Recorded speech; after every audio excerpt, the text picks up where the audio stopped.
Amatora ya papa yasojwe uyu munsi ku itariki ya 8 z'ukwezi kwa gatanu 2025. Umuhango ukomeye wari utegerejwe wo gutora papa wabaye, papa yatowe yabonetse. Reka rero tubagezeho uko umuhango wose wagenze, uko amatora yagenze. Tukaba rero twabanza kubasaba, kwanza tubanza gushimira abakoze subscribe, hanyuma batarakora subscribe namwe turabasaba kuyikora mugateza imbere iyi channel. Ni na channel igamije no guteza imbere imishinga yose irengera ibidukikije, ku buryo iyo ukoze subscribe uba ushyize uruhare rwawe mu gutuma muri campaign cyangwa mu bukangurambaga bwo kurinda ibidukikije, bwo gutuma ubutayu budakomeza kwiyongera ahubwo bugabanuka, bwo gutuma isi ihora ari icyatsi, ifite umwuka mwiza, ibintu nk'ibyo ngibyo. Ubwo rero kanda subscribe, ukore like, ukore share ndetse unadusigire comment kugira ngo tujye tumenya uburyo twanoza ibyo tubagezaho. Nk'uko twari twabitangiye tubivuga, uyu munsi papa yatowe usimbura Papa Francis. Umupapa watowe akaba ari umunyaburayi. Hari icyizere yuko umupapa w'umwirabura, havugaga umunyegana n'abandi yuko ashobora kuba papa, ariko siko byagenze. Umupapa watowe ni umunyaburayi, ariko ubu ngubu witwa umunyamerika. Birazwi yuko abazungu bari uyu munsi batuye Amerika ni abanyaburayi bigaruriye Amerika. Akaba ari umwe mu bana b'abantu b'abanyaburayi bigaruriye Amerika. Ntabwo rero twavuga yuko uwatowe ari umunyamerika, kuko abanyamerika buriya ni nk'aho batsembwe bagashira, abanyamerika ba nyabo bakavukire. Uwatowe ni umunyaburayi ariko w'umwimukira, wimukiye muri Amerika, wavukiye ariko kubera ababyeyi be bimukiyeyo. Akaba ari umunyaburayi witwa Cardinal Robert Francis Prevost. Robert Francis Prevost akaba azafata izina rya Papa Leo wa 14. Hari hashize igihe kinini, bitangazwa ko hari hashize igihe kinini. Iyi ni inkuru ya The Guardian turimo kubasomera, ndetse n'ibindi binyamakuru bitandukanye tugenda tunyuramo. Ibinyamakuru bitangaza ko hari haciye igihe kinini cyane mu bupapa humvikanye izina Leo. Ni ukuvuga ngo uwaherukaga witwa Leo yari Leo wa 8, watowe mu mwaka w'1878. Akaba yarabaye papa kugeza apfuye mu mwaka w'1903.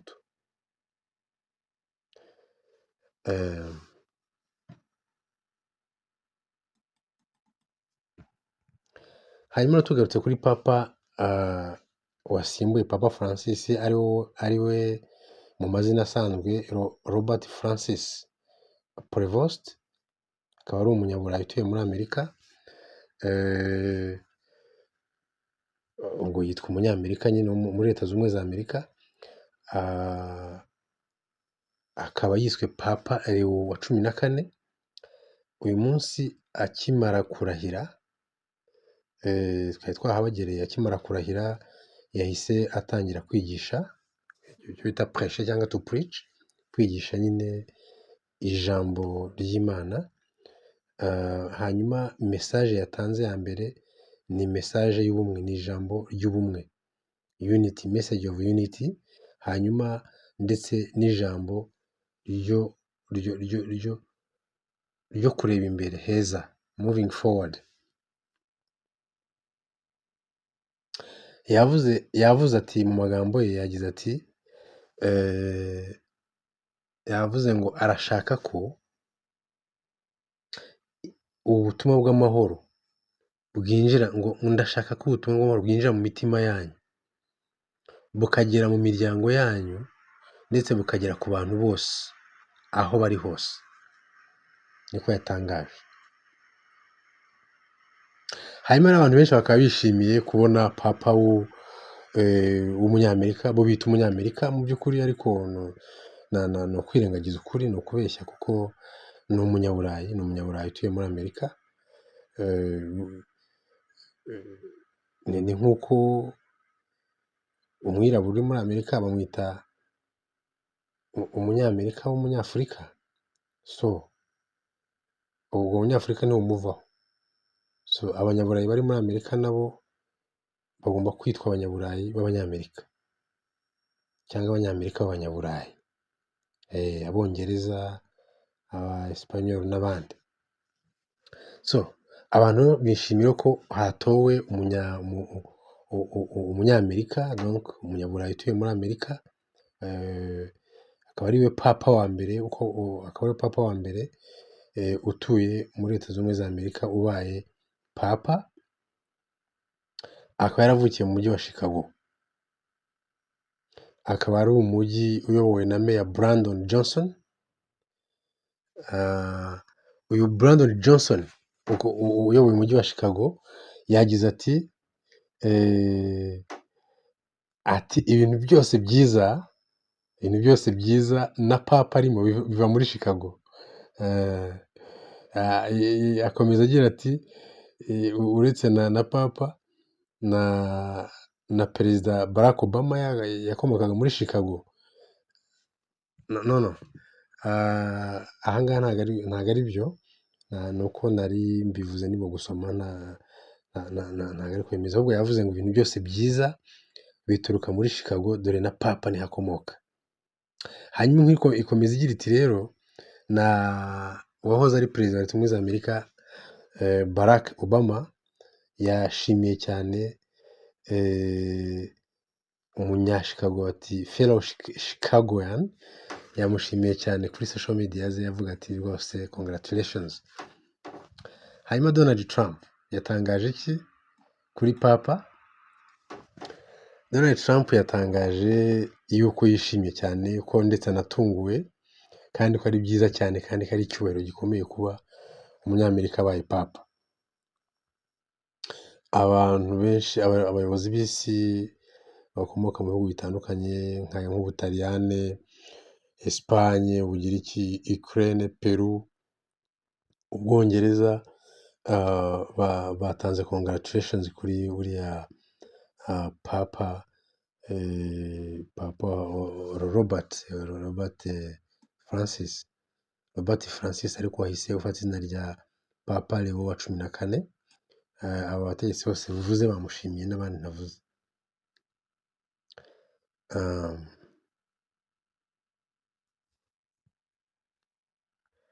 Iyi nkuru irakomeza ivuga yuko nubwo mu by'ukuri umugabo ari umunyamerika, hari politiki atemeranywaho na Donald Trump ndetse nabo bakorana. Hari nk'aho bavuze ko ku rubuga rwe rwa X cyangwa rwa Twitter, urubuga ruzwi nk'aho ari urw'uwo mupapa mushya, papa Leo wa 14, ufite izina rya Robert Francis risanzwe, akritika cyangwa yerekana ko ubuyobozi bwa Trump atabushyigikiye, ndetse akaba yarapostinze article ebyiri. Ntabwo ari uyu munsi yabikoze, mbere atana n'abapapa, yapostinze article ebyiri cyangwa interuro ebyiri zivuga, interuro ebyiri zinenga amagambo ya JD Vance ku bijyanye cyangwa imyitwarire ya JD Vance ku bijyanye n'ubwimukira. Article imwe yari ifite umutwe uvuga ngo, article imwe muri zo ku rubuga rwa papa mushya, yari ifite umutwe uvuga ngo JD Vance is wrong, Jesus doesn't ask us to rank our love for others. Ngo JD Vance ntabwo ari mukuri, Yesu ntiyigeze adusaba kugira ibigero runaka n'inzego, gushyira mu nzego urukundo dukunda abandi mu nzego zitandukanye. Ni ukuvuga ngo ubundi urukundo rwakabaye rungana, nyine abantu bose bakunda kimwe, ariko JD Vance n'abanyamerika bo bafite urukundo bakunda bamwe bakagira na rukeya bakunda abandi, bamwe babakunda cyane abandi bakabakunda buhoro, abandi bakanabanga.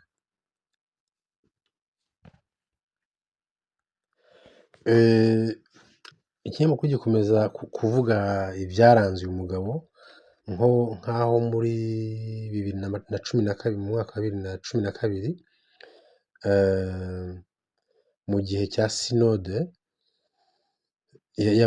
y'abasenyeri,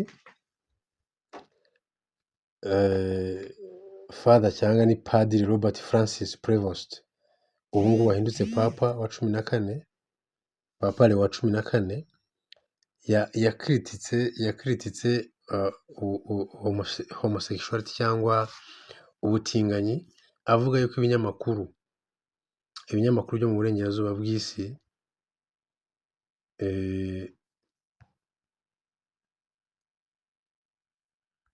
bikabya cyane mu gukora ubucengezamatwara mu baturage, bishimagiza cyangwa bishyigikira imyemerere itandukanye n'iy'ukwemera kw'Imana, imyemerere n'imikorere bitandukanye n'imico y'ubumana. Atanga ingero nko gukuramo inda, homosexuality, ndetse ubutinganyi, ndetse no kuba icyo bita euthanasie, kuba abantu bafashwa gufasha umuntu gupfa, wenda arwaye kanseri iramurya akaba yasaba yo kumwica aho kugira ngo akomeze ababare, ibyo bita euthanasie. Ibi ngibi rero ntabwo yigeze abishyigikira, kandi urabona ko ibihugu isi akomokamo mu burengerazuba bw'isi irabishyigikira, ariko we ntari kumwe nabo, nta nubwo ari kumwe na ashyigikira politiki za Trump na visi perezida we JD Vance. Niko ibi binyamakuru bibitangaza, ariko ibi ngibi ntibiba bitangazwa kuko birazwi yuko la papote, ubupapa ntabwo mu by'ukuri ari umushinga w'Imana. Ubupapa ni urwego rwa politiki, tuzabireba mu kiganiro cyihariye. Ni urwego rwa politiki ruyoboye isi, kandi ni urwego rushyirwaho n'abanyaburayi kuva kera, kuko kuva kera ubupapa nibwo donc ibihugu by'i Burayi, papa yabaga ari we perezida, yabaga ayoboye, yabaga ari nk'umwami w'abami ayoboye n'abaperezida b'ibihugu ndetse n'abami b'ibihugu, afite ijambo rya politiki. N'ubu niko bimeze rero, uretse ko noneho babiduhishe kugira ngo abantu babe mu kigare. Ibyo tuzabireba. Hanyuma rero kino kinyamakuru kirakomeza kivuga yuko gutorwa kwa Papa Leo wa 14 bikomeje kwishimirwa cyane mu isi yose, cyane cyane muri Latin America, muri Amerika Latine, muri Amerika y'Amajyepfo.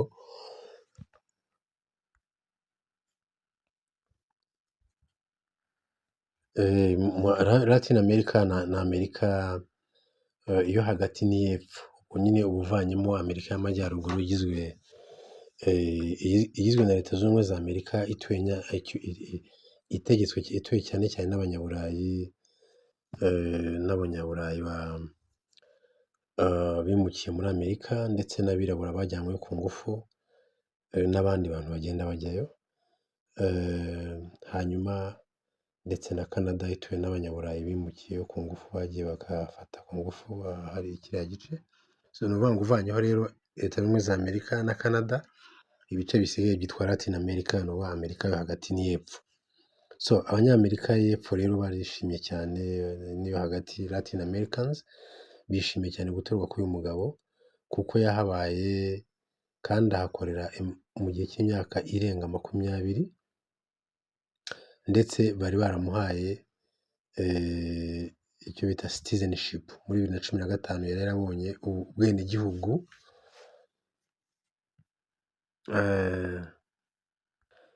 Uyu munsi rero bakaba bayifashe nk'aho uyu mupapa ari umupapa wa kabiri ukomoka muri Amerika Latine, mu by'ukuri ariko ni umunyamerika yo haruguru ya Etats Unis d'Amerique, ariko kubera imyaka yabaye akabona na nationalite muri kimwe mu bihugu byaho, abanyamerika latine babyishimira bavuga bati uyu nguyu ni umupapa ukomoka muri Amerika latine ndetse kimwe na mugenzi we Francis yasimbuye. Perezida wa Peru uwo bita Dina Boluarte yavuze ko amatorwa ya Leo Papa Leo wa 14 uyu muperezida yagize ati mu magambo ye yagize ati ntabwo Papa Leo wa 14 ari umunyamerika gusa ubaye papa bwa mbere, ahubwo yavuze ati uyu Papa Leo ni umunyaperu wa mbere wabaye imyaka irenga 20 ku butaka bwa kiriya gihugu bwa Peru. Ati ni umunyaperu wa mbere ubaye umuyobozi mukuru ibyo bita Supreme Pontiff wa Kiliziya Gatolika. Yagize ati Papa ni umunyaperu, Imana ikunda Peru, the Pope is Peruvian, God loves Peru. Ibyo ni byo yavuze.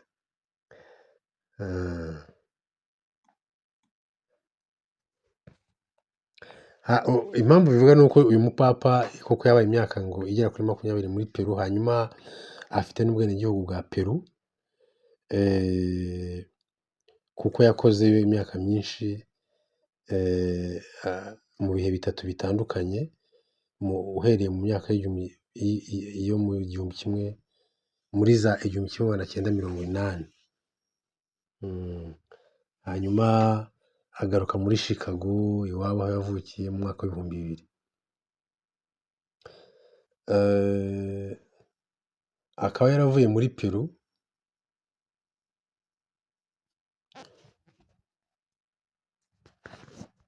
ahubwo baravuga yuko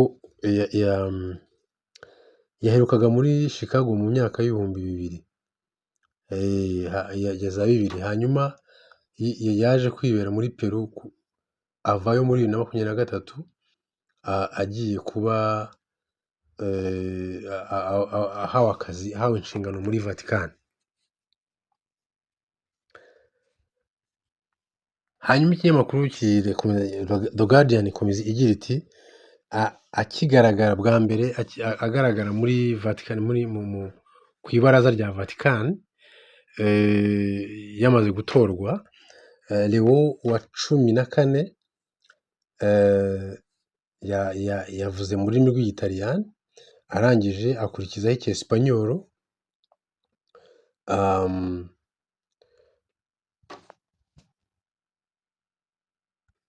ibi akaba yabikoze agira ngo abashe kuvugisha mu rurimi bumva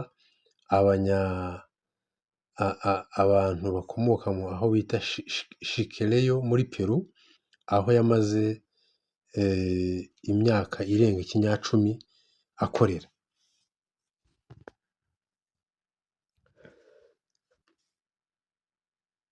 Hanyuma muri Colombia, Minisitiri w'ubutegetsi bw'igihugu bita Interior Minister Armando Benedetti yapostinze kuri social media avuga ko imyaka myinshi uno mugabo yamaze muri Peru isobanura ko uno mugabo ari umunyamerika latine. Uyu ni umunyakolombia yavuze ati kuba uriya papa yaramaze imyaka myinshi muri Peru, uwo ni umunyamerika latine, kuko nyine Amerika latine yo irahuza ibihugu byose za Peru za Colombia n'ibindi. Bari proud yuko muri make umuntu wamaze imyaka myinshi hariya yabaye papa.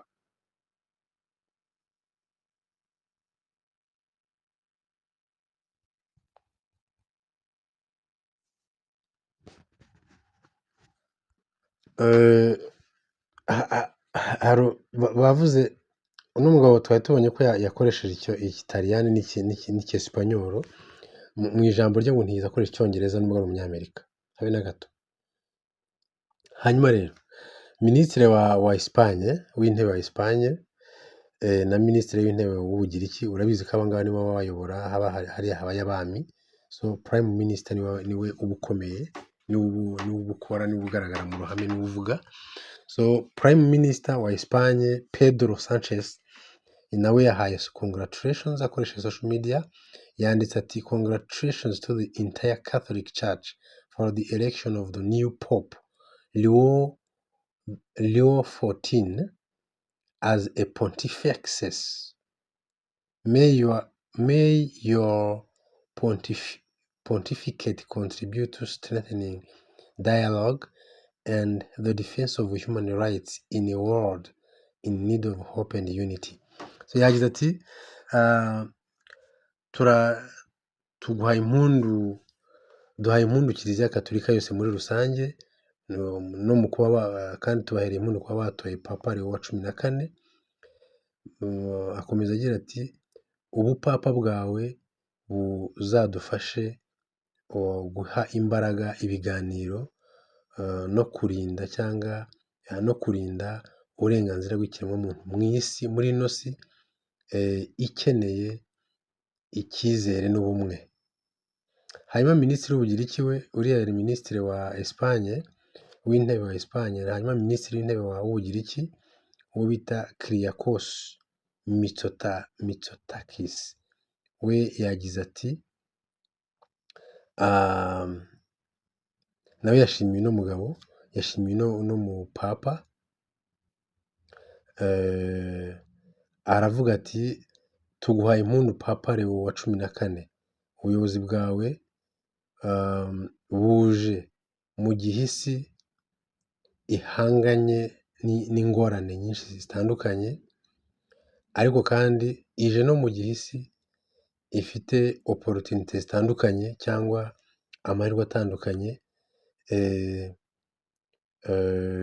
yo kuba yakwihuza, hakabaho gukunda abantu, gukunda abandi, compassion, ibiganiro hagati y'abantu ndetse n'ukwemera kwabo.